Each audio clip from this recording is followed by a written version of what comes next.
There's a land that is fairer than day, and by faith you can see the far. For the Father waits over the way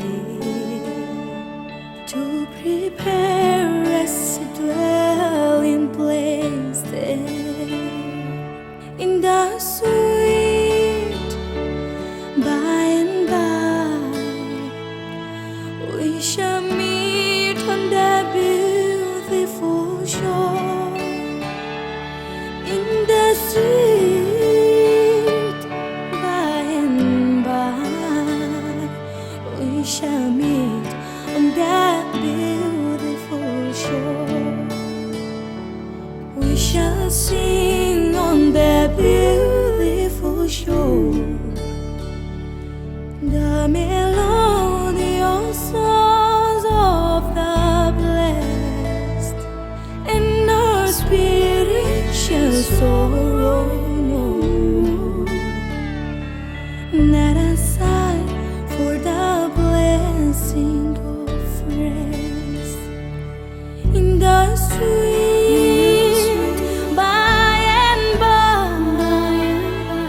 We shall meet on that beautiful shore in the sweet by and by.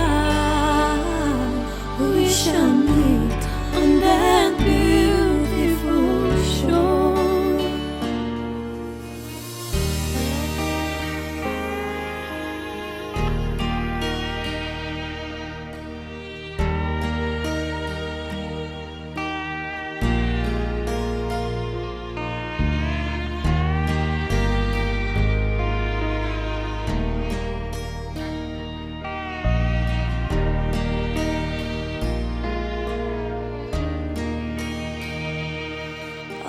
Mga itunakan tem sofa amahming ilomit kan kata van ten honin enge omleang biram no tiang imkan sai puyang nakina